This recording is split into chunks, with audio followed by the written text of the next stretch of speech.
Welcome to the World United. Welcome to the World United. Muy bien, pues muchísimas gracias. Regresamos aquí otra vez nuevamente en este espacio para los métodos para despertar la conciencia interna. Mónica, muchísimas gracias, bienvenida. Celina, sí, todos aquellos que quieran participar en estos 5 minutos, 10 minutitos para esta aportación de métodos para el despertar interno. Mónica, si quiere compartir algún método. Hola, pues nada, encantada de estar aquí. No sé si, gracias. No sé si ya me toca a mí, porque me parece que primero había otra persona, ¿no? No, primero vamos con los ponentes que estamos, compartimos 5 o 10 minutos. Lo que comentaba, los métodos, para todas aquellas personas que nos están escuchando, desde tu visión, ¿qué métodos podría darle para un despertar interno? Es lo que, para el despertar de la conciencia interna. Son esos pequeños breaks de bonos extra que pone este congreso.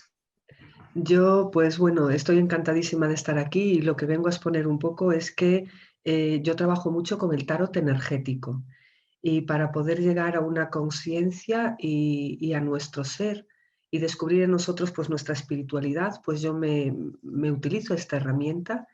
Y es una herramienta que es desconocida porque el tarot es algo que se está utilizando más a método de adivinación y a método de, bueno, pues, de ciertas prácticas esotéricas.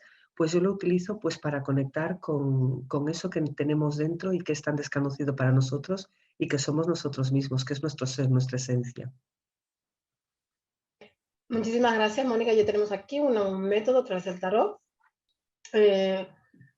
Más de hecho, ayer nos hablaban del tarot, que era esta gran ciencia, la astrología, esta gran ciencia, la ciencia madre realmente, y que de alguna manera ha quedado a un lado, pero que ya más personas la están tomando realmente la fuerza que tiene, porque efectivamente era la ciencia madre, ¿no? Muchísimas gracias por esta aportación y recordar y método, ¿no? Ay, disculpa un poco, me he dado cuatro saltos para verte y me he quedado también así saltando la cabeza. Bienvenida María Ángeles, estamos en los 5 o 10 minutitos del compartir de cuáles son estos métodos para despertar la conciencia interna. Mónica ha compartido el método a través del tarot, ¿no? Esa conexión con nuestra ciencia madre para despertar esta conciencia. María Ángel, ¿tendrías alguna aportación, algún método que quisieras colaborar? Muchísimas gracias.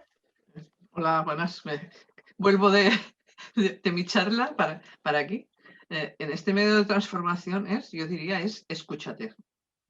Hazte presente. Hazte presente para ti y cada día cuando te levantes, pregúntate qué es aquello que deseas hoy para ti. Yo lo intento, no siempre soy capaz de ponerlo, ¿no? Porque siempre vamos con el ritmo de prisa, ¿no? Pero yo diría en cuanto pones los pies en el suelo, respira un poco, toma conciencia de cómo está tu cuerpo, observa cómo estás y en qué sintonía te pones en disposición hoy para ti. Yo que trabajo mucho con el niño interior o con el adulto, ¿no? Entonces muchas veces me pregunto, ¿hoy cómo me levanto? ¿Desde el niño o desde el adulto? Y eso me va a demostrar desde qué presencia voy a estar. No que me voy a enfadar, sino que si estoy en el niño, pues me van a pasar cosas de niños, ¿no? Que iré buscando, iré solicitando que los otros, ¿no?, me manden o me critiquen, ¿no? Si estoy desde el adulto, podré estar más presente para mí y podré estar más presente cuando comparto esos vínculos, esas relaciones con los demás, ¿no?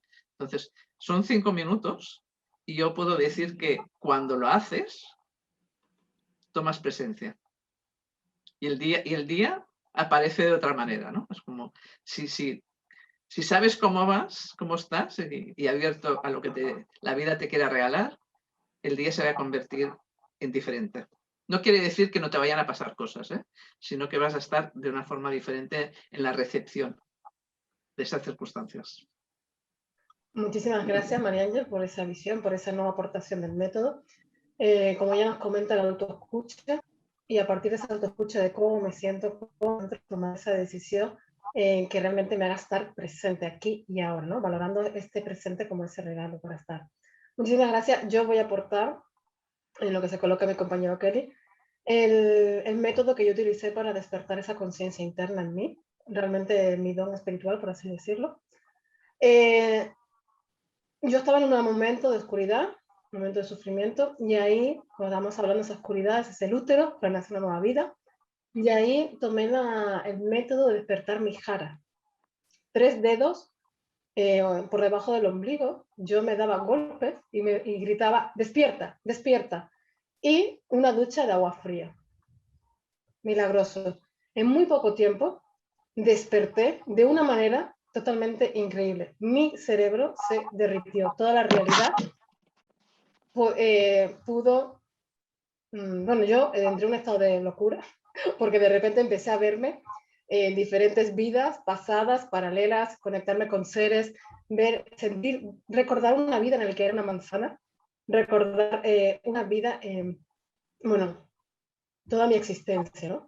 Y desde ahí, en ese gran despertar que tuve, tan increíble, no solamente te llega esa comprensión y esa escucha y también esa conexión con el tarot. Para mí el tarot es los arcanos son esos movimientos desde mi visión de la conciencia.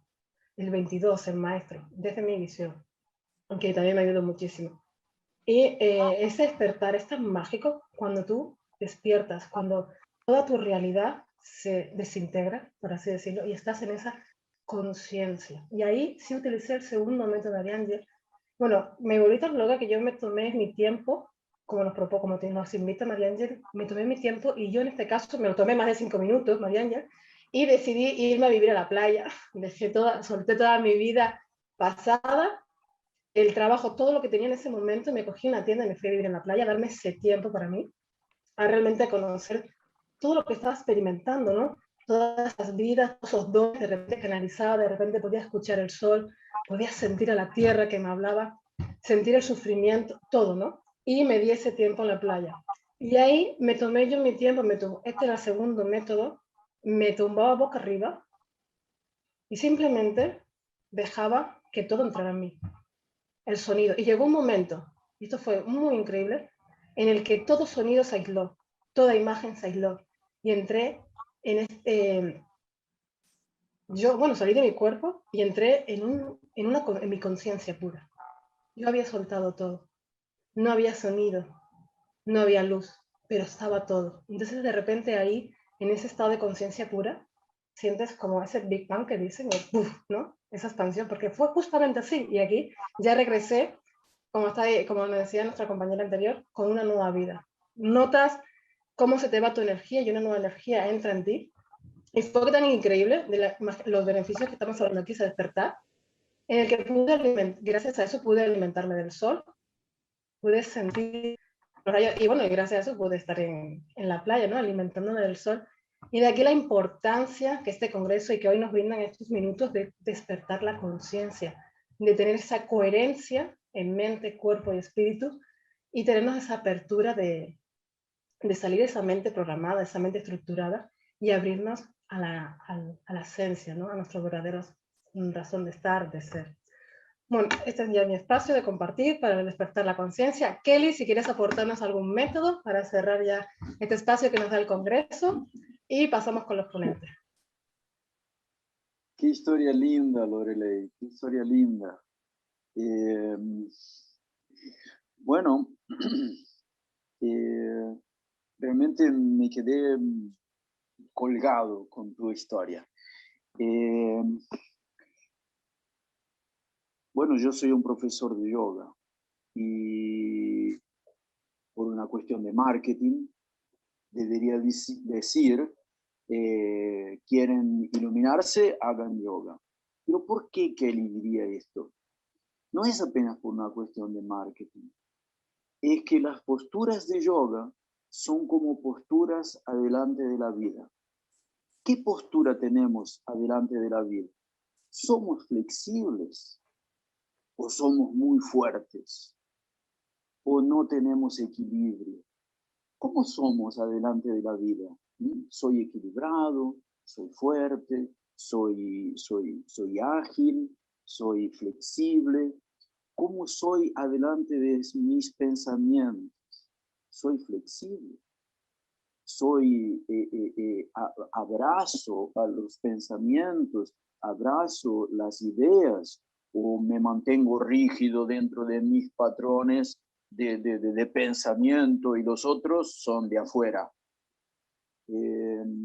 Entonces, para mí, sí, yoga es un método muy personal de despertar. Porque en cuanto estamos en una postura de yoga, nos reconocemos. ¿Sí? Y ahí entonces cuando nos reconocemos, comenzamos ese proceso de exactamente de verse a sí mismo. ¿Sí? Como decía Arati Chaitanya, creo que era. Bueno, ahora fueron tanta gente, ¿no?, que habló de verse a sí mismo, el Atman. No fue Arati Chaitanya, fue tal vez Pavitrata, de verse a sí mismo, al Atman, ¿no? Y ahí se establece un proceso muy interesante, como el que decía Lorelai. ¿Por qué? Porque cuando uno comienza a verse en el yoga, también hay un progreso en ese proceso. Y entonces de repente yo comienzo a hacer yoga y voy a buscar de llegar con las manos a los pies. Y un día llego. Y ahí entonces comienza a haber una satisfacción de llegar a los pies. Y bueno, eso es solamente el físico, sí, es el físico, pero la sensación de satisfacción es interna.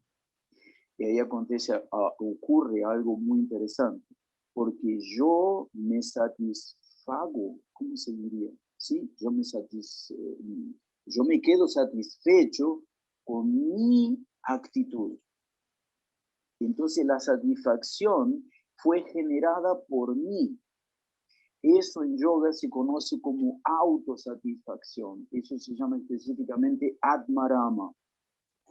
Y ahí cuando uno llega a esa plenitud de Atmarama, de ser autosatisfecho, ahí la vida toma otro rumbo, ¿no? Otra dirección. Porque si yo tengo un Mastercard, yo soy satisfecho. Y si tengo mucho crédito en el Mastercard, soy más satisfecho. Y si tengo otros cartones, tarjetas de crédito, ¿no? Así se llaman, ¿no?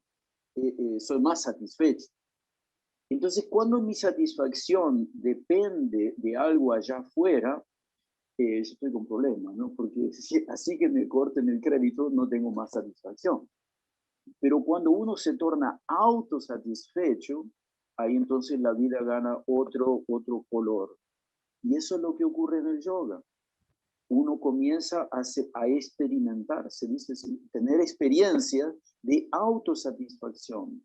Y ahí también inmediatamente, paralelamente, comienza un proceso de autoconocimiento. Comienzo a conocerme. ¿Quién es el que siente dolor y a dónde siente dolor cuando se agacha para llegar con las manos a los pies? Y ahí comienza un proceso de autoconocimiento. Y ahí es un proceso de despertar, sí, de autodespertar, un proceso de autoconocimiento que culmina en la autorrealización. Y ahí comienza otro estado que, bueno, yo no les puedo hablar porque no lo conozco, ¿no? Pero ahí comienza otro estado de autorrealización, saber exactamente quién soy yo y cómo debo actuar, porque ahí ya vienen otros universos, otras cosas, ¿no? Ok, está bien. Muchas gracias, Lorelai. Y ahora... Muchas gracias, Felipe. Ahora sí, Pues ahora ya cerramos este círculo de compartir, de métodos para el despertar de la conciencia. Un pequeño resumen ha sido el tarot, lo que dice María Ángel, esa toma de conciencia, tomarte unos segundos para saber cómo te encuentras y de dónde quieres actuar. La parte que proponía yo era los golpecitos en tu cara y decir, aclamar, ¿no? Despierta, despierta, y esa ducha fría. Y esa parte de conexión con el vacío. Y que Kelly nos comenta a través del yoga y desde la autosatisfacción. Así que sin más, ahora vamos a dar el último bloque de este congreso tan increíble. Raquel Ruiz, ella es doctora en medicina y facilitadora de terapias integrales. Y nos aporta sus vídeos, que vamos a darle paso. Kelly, voy a darle paso.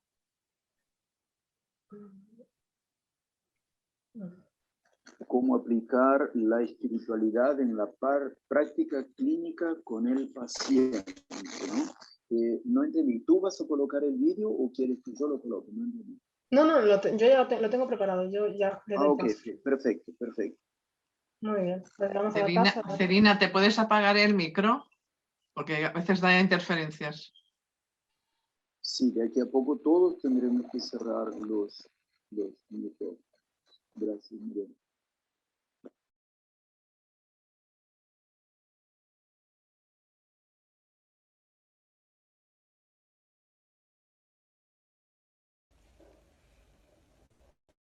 Mi nombre es Raquel y trabajo como médico en un centro privado en un pueblo de la provincia de Soria.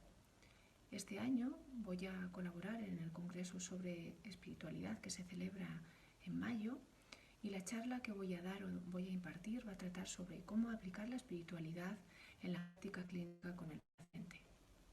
Trataré de dar una serie de pautas muy sencillas y básicas, pero que a mi entender son muy importantes, con el objetivo de que mejore la relación entre el médico y el paciente, que mejore la evolución de la patología que se está tratando y en general que mejore la vivencia que la persona tiene cuando padece una serie de síntomas, dolencias o enfermedades.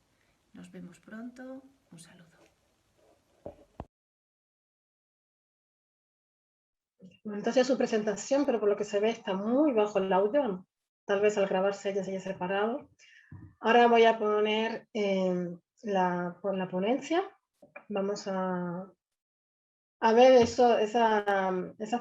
cómo aplicar la espiritualidad en la práctica clínica con los pacientes. Así que vamos a tomar este momento de apertura y de aprendizaje, como nos decía también nuestro ponente, de estar siempre en esa parte de aprendizaje.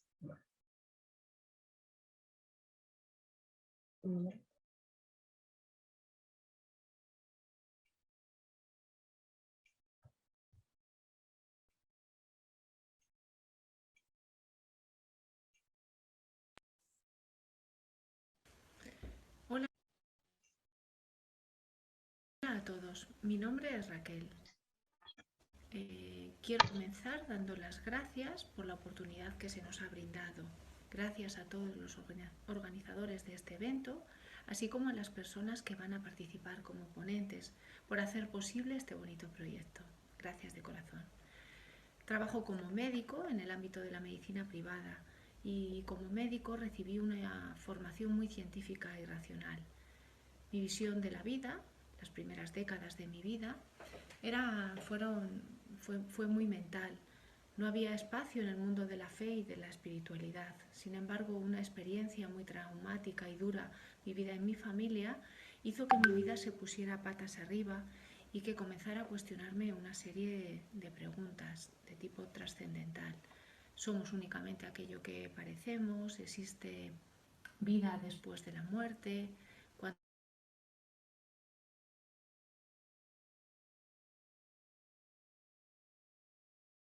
Etcétera, etcétera, etcétera.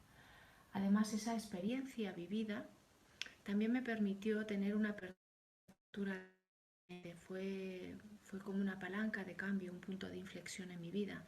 Y comencé a ser capaz de escuchar, de leer, de estudiar cosas diferentes, cosas que a día de hoy catalogo como maravillosas y que poco a poco fueron transformando mi vida.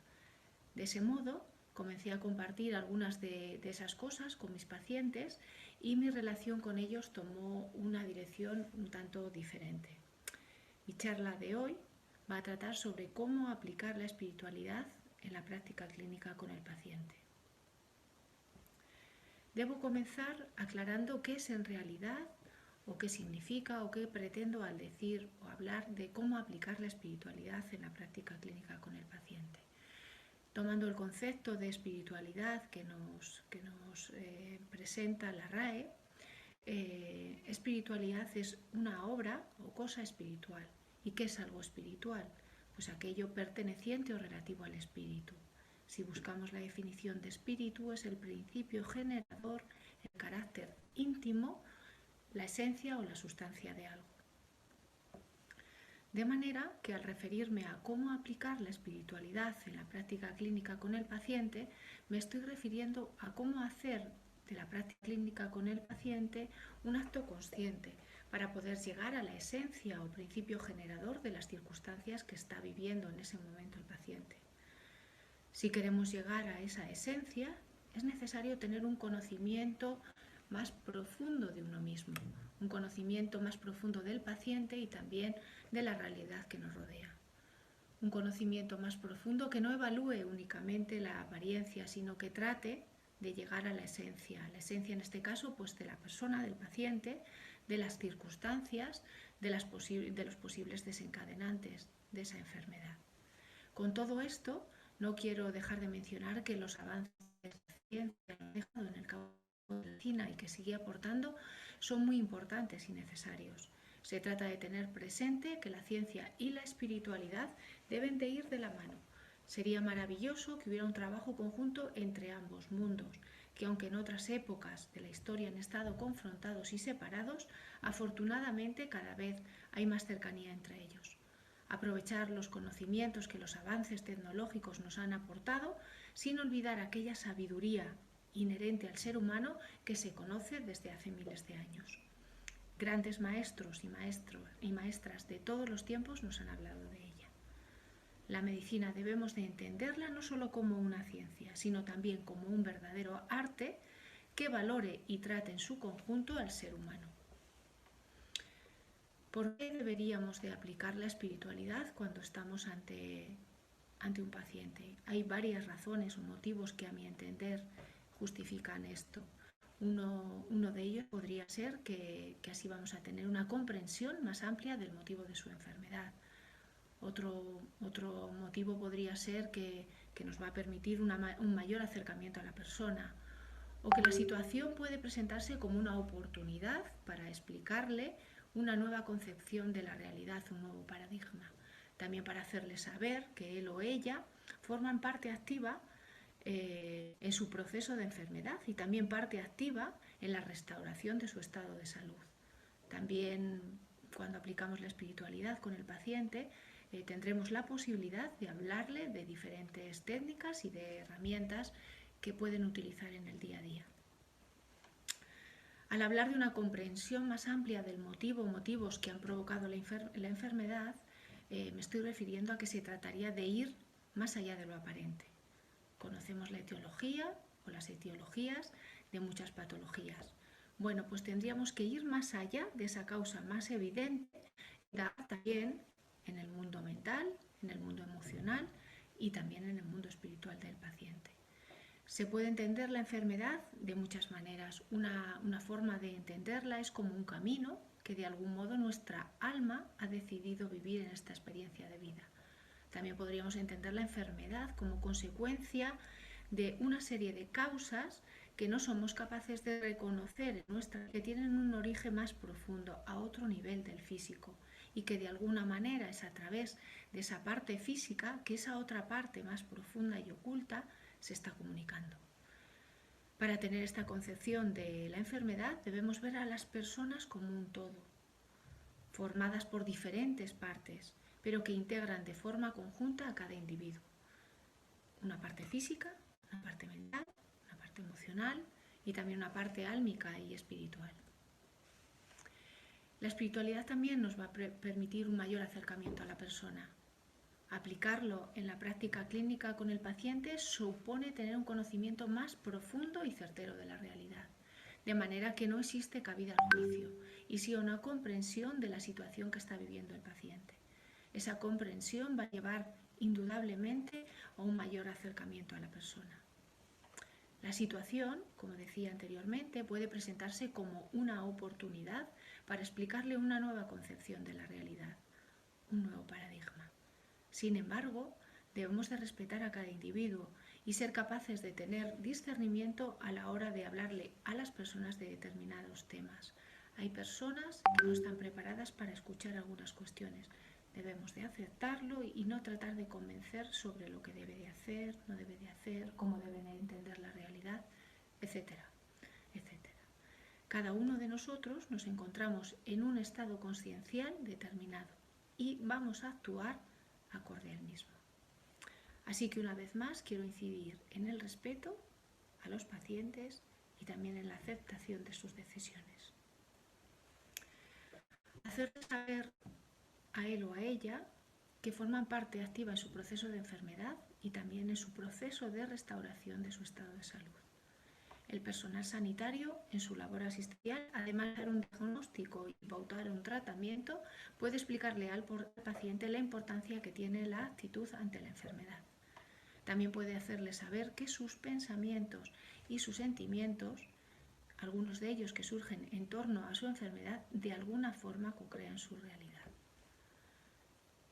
Debemos ser conscientes del poder que tiene la palabra, y las palabras, como energía que son, se proyectan en un campo informacional, en una matriz divina, en el universo. Y ese universo, esa matriz divina, o como queramos llamarlo, va a atender a esa información. Es muy importante explicar al paciente el poder de su palabra, el poder de los diálogos internos y externos que él tiene, porque contribuyen a generar una realidad. Por otro lado, si nosotros decimos algo, es posible que para nuestro paciente eso sea una verdad absoluta, que en el caso de que no sea una buena noticia puede hacer que genere una serie de emociones de baja vibración que no le van a llevar a un buen lugar para su recuperación. No se trata de engañar, no se trata de ocultar la verdad, se trata de darnos cuenta de que determinados discursos pueden ocasionar más mal que bien. Al hilo de lo que estoy comentando, podemos hacer referencia a los efectos nocebo y placebo, que son bien conocidos. De manera que si nosotros creemos que algo nos va a ir bien, contribuye a que eso efectivamente nos ayude, efecto placebo. Al igual que si creemos que algo nos va a hacer daño, muy probablemente así sea, conocido como efecto nocebo. Lo que creemos, lo creamos.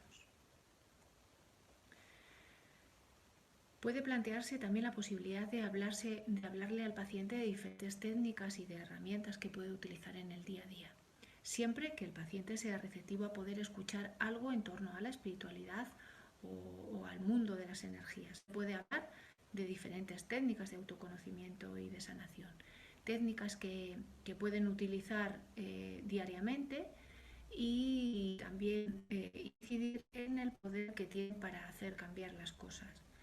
Cuando ellos cambian, su mundo también podrá cambiar. En ese mundo se incluye todo lo relativo a su estado de salud. Algunas técnicas de autoconocimiento y de sanación de las que podemos hablar, pues pueden ser estudios de numerología, la numerología, puede ser Theta Healing, registros acásicos, canalizaciones, Reiki, autorreiki, Ho'oponopono. También podemos hablarles de prácticas saludables que pueden realizar a diario, como pueden ser la meditación, las respiraciones conscientes, el contacto con la naturaleza, la alimentación sana y consciente, la observación de sus emociones para así sentirlas y dejarlas marchar, también para hacer un análisis y reconocimiento de dónde surgen, hablarles de la práctica del yoga, de otras técnicas energéticas como el Qigong, etcétera, etcétera, etcétera. También podríamos derivarles a diferentes terapeutas y sanadores que pueden hacer un trabajo de forma exclusiva o bien combinado con la medicina alopática o medicina que trata más la parte física del ser humano. ¿De qué modo y manera podemos poner en práctica lo anteriormente mencionado? Bueno, pues podemos crear espacios con las mejores condiciones posibles en cuanto a energía se refiere. Se podrían hacer limpiezas energéticas, también sería importante seleccionar el tipo de música de ambiente, músicas que favorezcan pues, los estados de calma, de tranquilidad y que de alguna forma nos eleven la energía. Otra forma de poner en práctica lo mencionado sería teniendo un contacto más estrecho con el paciente, tener plena presencia cuando el paciente nos habla, mirar los ojos, observar. Si tenemos algún conocimiento sobre numerología, también nos va a dar mucha información sobre ese paciente. La biodescodificación también puede ser muy útil. Y también podemos explicarle a nuestros pacientes la concepción más amplia del ser humano, con ese cuerpo físico, ese cuerpo mental, emocional y energético, para que puedan entender la importancia de tratar más de un aspecto. Y ya para terminar, quiero incidir en 3 puntos muy importantes. La importancia de la concepción más amplia del ser humano, el hacer partícipes a los pacientes de su estado de salud y hacer del acto médico-sanitario una práctica consciente. Muchas gracias. Namaste.